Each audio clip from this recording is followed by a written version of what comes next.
So welcome, hello. For those of you that don't know me and watching for the first time maybe, I'm Steve, I'm the pastor here, and it's great that you're joining us, and it's great to have everyone else with us as well. So thank you for coming to be with us today.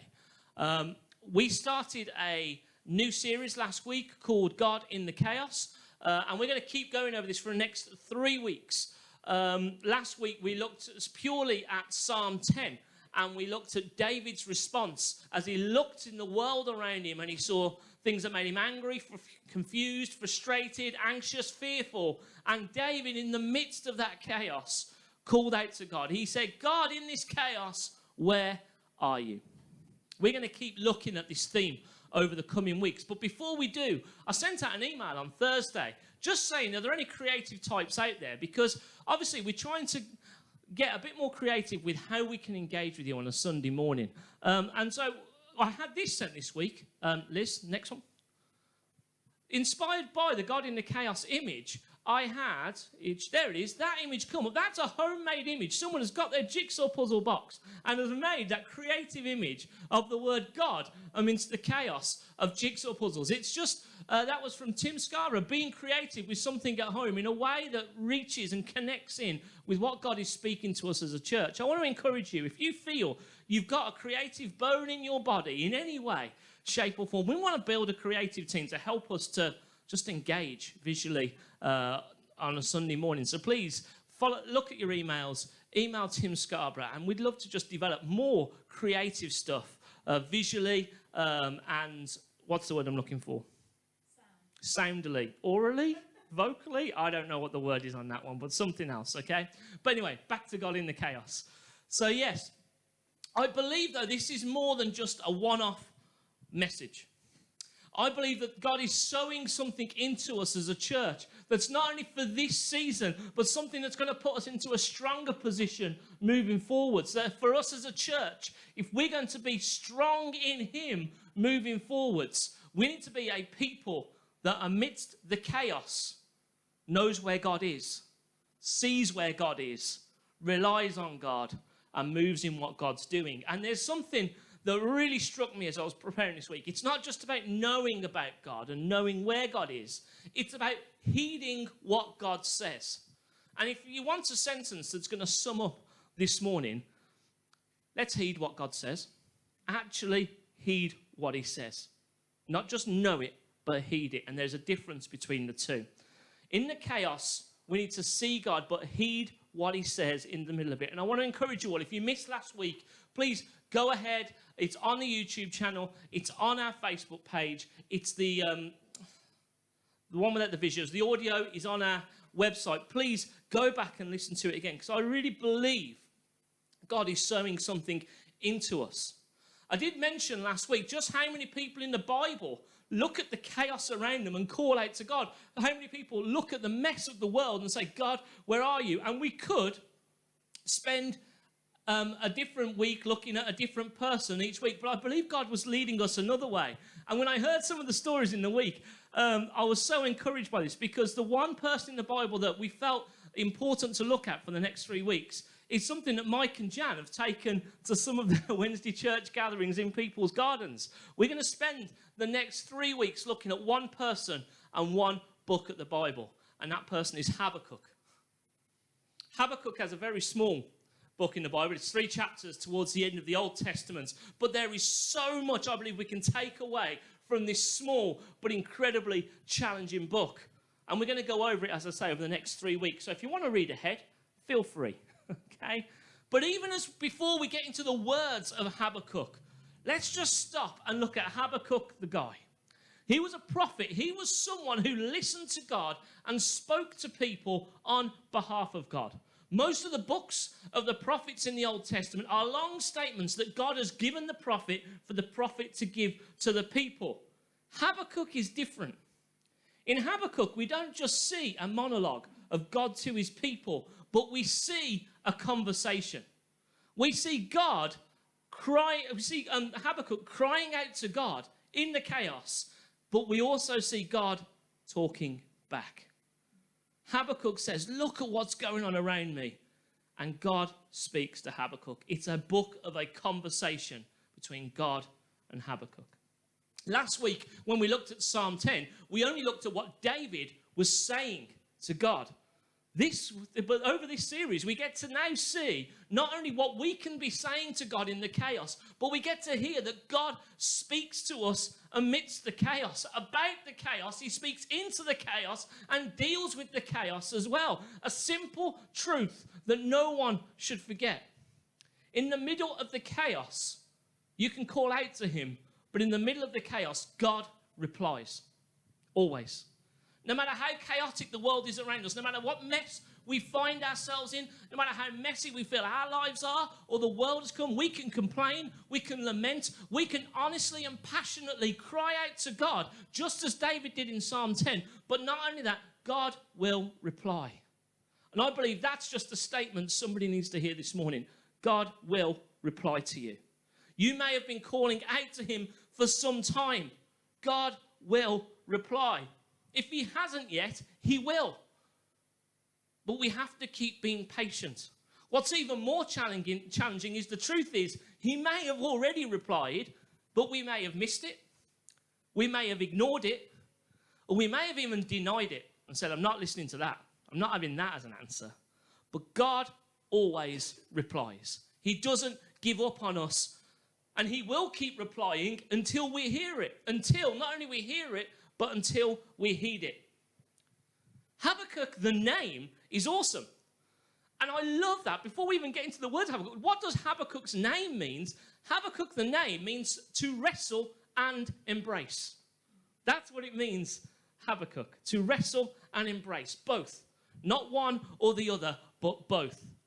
Sometimes we get caught up in the trap thinking we either have to wrestle with God or we have to embrace God. We have to fight him or we have to hug him. But no.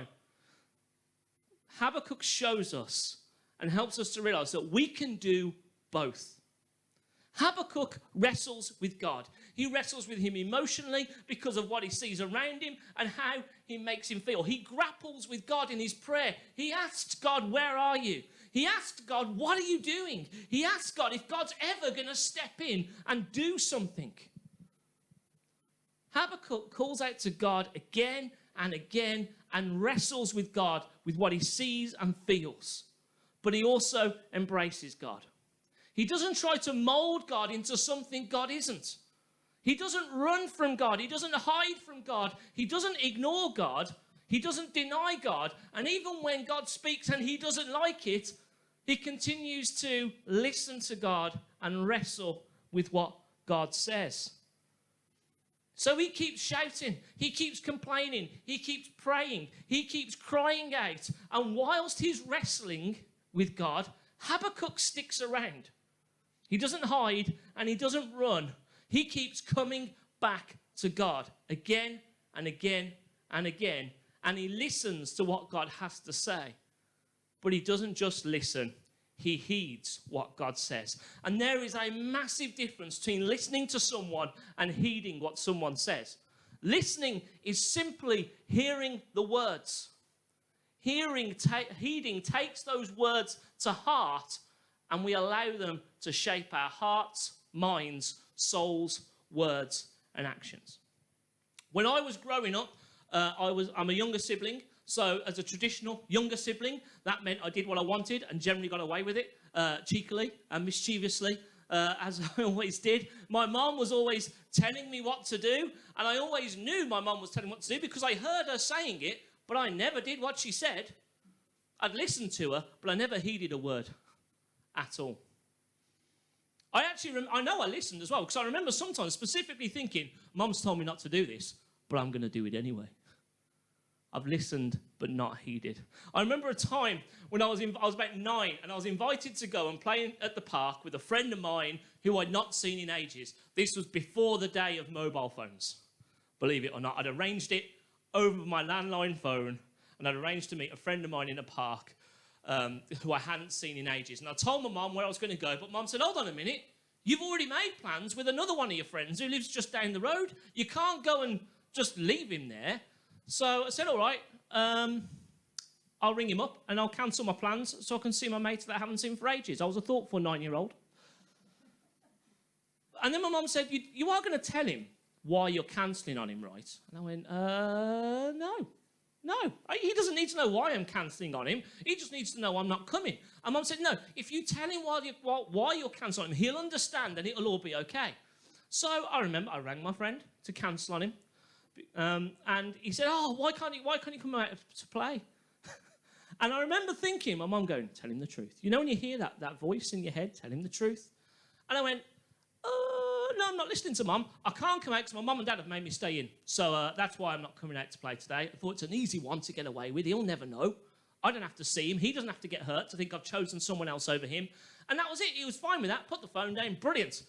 Got to the shed, got my BMX out the shed, and off I went to cycle to go and see my mate that I hadn't seen in ages. What I hadn't thought about was the route on my BMX, and I was cycling to the park on my BMX, and I drove past the friend's house who I cancelled on, and he was in the window looking at the street, watching me as I cycled past.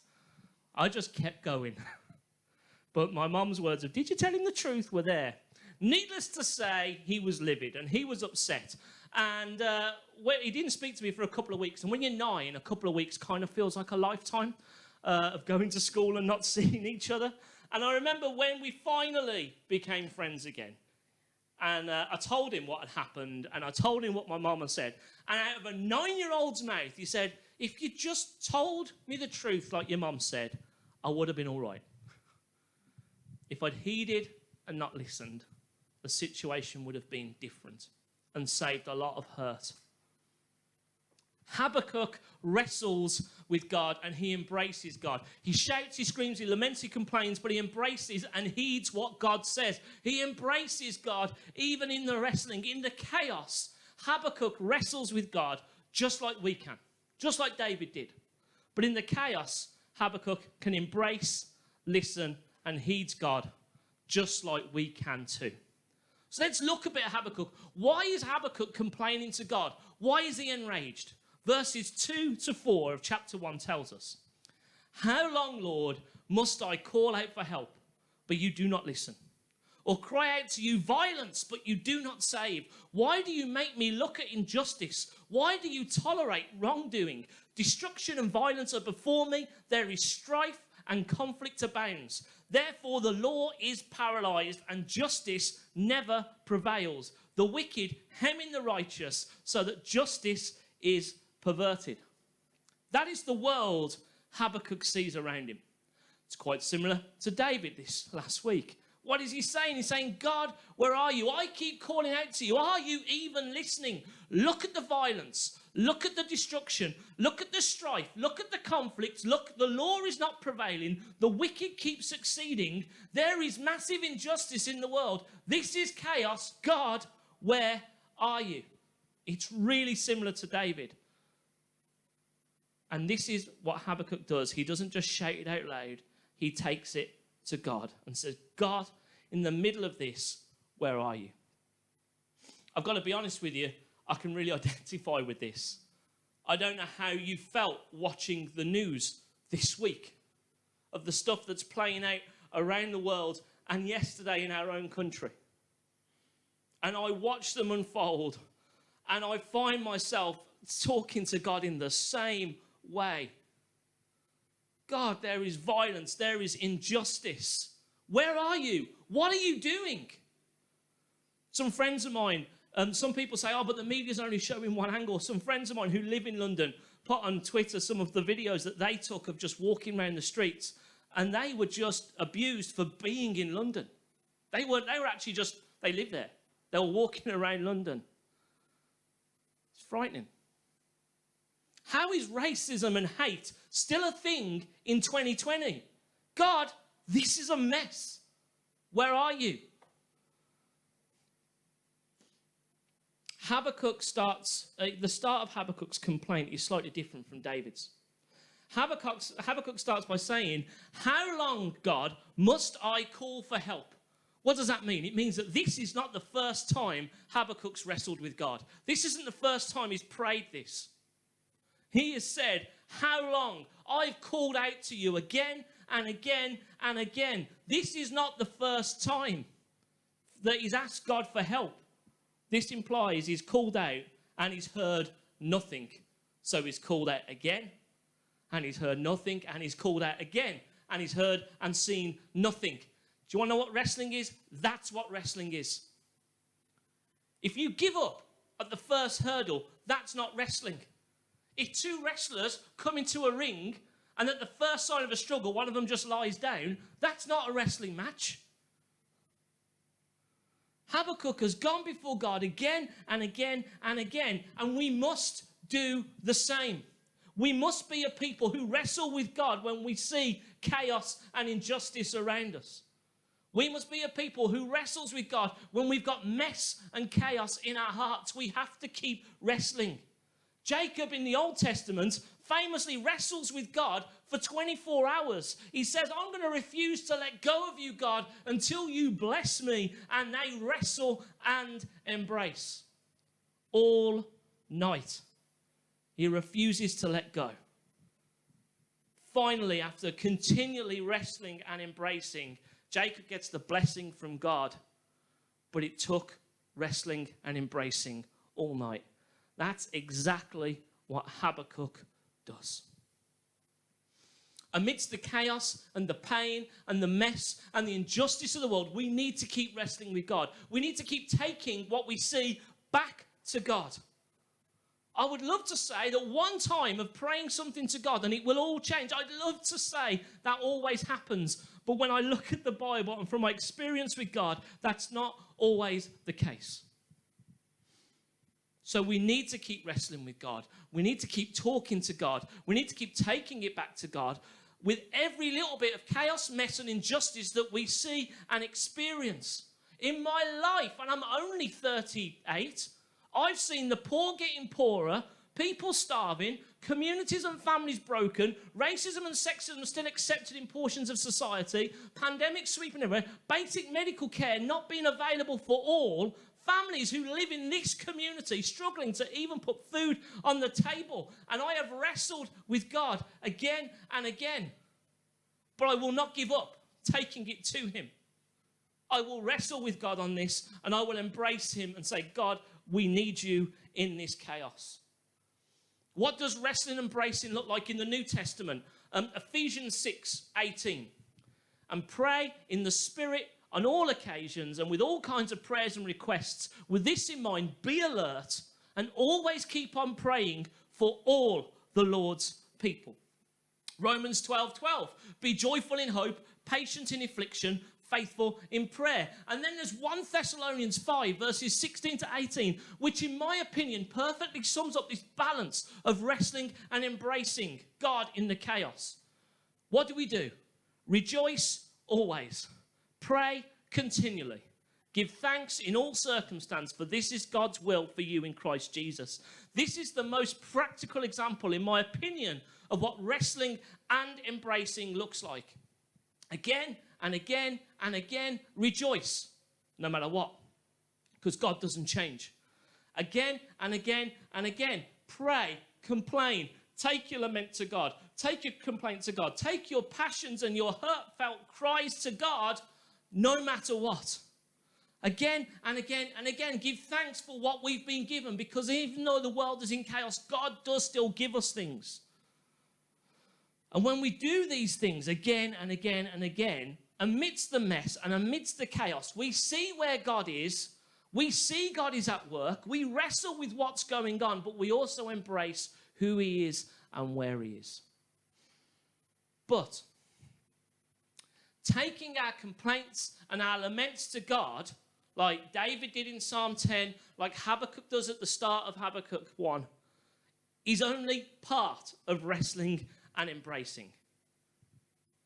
I'd almost say taking our complaints and laments to God continually, again and again, that's the wrestling. The embracing looks a little different. Because what happens after Habakkuk takes all of his complaints and all of his laments to God, after he wrestles with God again and again, what happens? God speaks to Habakkuk. And when God speaks, what should we do? Listen. But I actually say listen is the obvious answer. And as I pointed out earlier, you can listen to someone and it can mean nothing. It's about heeding what God says. That's what an embrace is. listening to God, taking it to heart, and doing something with it. That's embracing God whilst we wrestle. And being honest, okay, from personal experience, and I'm sure Liz would tell you the same, but she probably wouldn't because she's too lovely a person. When I'm frustrated, and when I'm angry, and when I'm confused about things that are happening in my life or the world around me, it can take over my life. I have been consumed at times this week with the chaos that I'm seeing in the world around me. And I become a man of lament and a man of complaint and a man who cries out to God. And sometimes I don't even have words. But if I'm being honest, the times that I've seen the breakthrough amidst my lamenting to God is when once I've lamented, I've stopped and I've listened to what God said to me. What I love about Habakkuk is he doesn't just complain and bring his laments to God about the injustice. I think complain doesn't even do the word justice. When he cries out to God and laments to God in the chaos with injustice, he doesn't just keep doing that. He stops and he listens and he embraces God with what God's saying in the chaos. When I complain and when I lament and when I cry out to God, but I don't make time to stop and listen, do you know what happens to me? I become more frustrated, I become more angry, I become more upset, and I become more confused because I find myself going, God, and you're still not doing anything, when truthfully, all I've done is wrestle but not embrace. But when I do that and I take all my laments and my crying out to God in the chaos, and then I stop and I listen, what happens? God speaks into my chaos. God speaks into my lament and he embraces back. Wrestling is hard and tiring and such a drain on the soul. But that's why God embraces us amidst the wrestling as well and gives us what we need in the middle of it. He frees up something in our soul. So we need to be like Habakkuk. We need to wrestle, but make space to stop and listen and to heed what God is saying amidst the chaos, the mess, and the injustice of what we see and experience, and embrace all of who God is amidst all of this wrestling. What does God tell Habakkuk once Habakkuk has given his lament? Verse 5. Look at the nations and watch, and be utterly amazed. For I am going to do something in your days that you would not believe, even if you were told. God says to Habakkuk, do you know what? I'm at work. I am doing something. You might not see it because it's something that you've never seen before. You might not like what it looks like whilst it's happening, but I am going to do something. I'm going to do something no one could ever predict or think of. I'm going to do it in a way that no one else could, and it's going to be amazing. No one's going to believe what I was going to do. If they could believe it, I wouldn't have to tell them. But look, I am seeing the chaos. I am seeing the mess. I am seeing the injustice you're seeing, and I'm going to do something about it. Not even am I going to do something about it, but he's already at work in the chaos. God gives Habakkuk hope amidst the chaos, the mess, and the injustice. God, in the embracing and in the wrestling, gives Habakkuk hope. Now, what's interesting, when you look up, God actually goes on to say what he's going to do. And when God explains to Habakkuk what he's going to do and how he's going to act, Habakkuk doesn't like it. Habakkuk hears God and goes, I don't want you to do that. Don't do that. I want you to do something, but don't do that. Do something else. He doesn't like the answer, but what I love about Habakkuk is he might not like the answer, but there's still 2 more chapters. What does that mean? He might not like the answer, but he continues to embrace and wrestle with God. He continues to listen and heed what God says. You can't tell God he's wrong, he's God. You can say you don't like what he's saying, but he's still right. God is at work in the chaos right now. The fact that injustice has got such a profile in the world shows me God's at work right now. Because God hates injustice. The fact that so many people are talking about injustice and want to do something about injustice shows God is at work in the world right now. I still don't like what I see, but the fact that people are standing up for justice gives me hope. And there's something that I've learned from Habakkuk and that I'm learning this week. And I haven't learned everything. Just a sidebar. Listening is so important, especially when it comes to issues of injustice. I see the world from what I've seen, from what I've read, and from what I've experienced. I try to empathize with people. I do my best to understand others' points of view. But honestly, there are some issues of injustice I'm never going to fully understand because I've never experienced the depths of injustice some people have. But what God's really speaking to me, if I'm going to really understand how to wrestle with God during this time of mass conversation about racial injustice especially, I need to listen. Just like Habakkuk. I need to listen and heed what someone else says. If someone feels there's an injustice going on, I could wade in and go, well, I think blah, blah, blah, blah, blah. I've experienced this. I've read this. And this is my understanding. But the truth is, before I wade into all that, I need to stop and listen and heed what's said.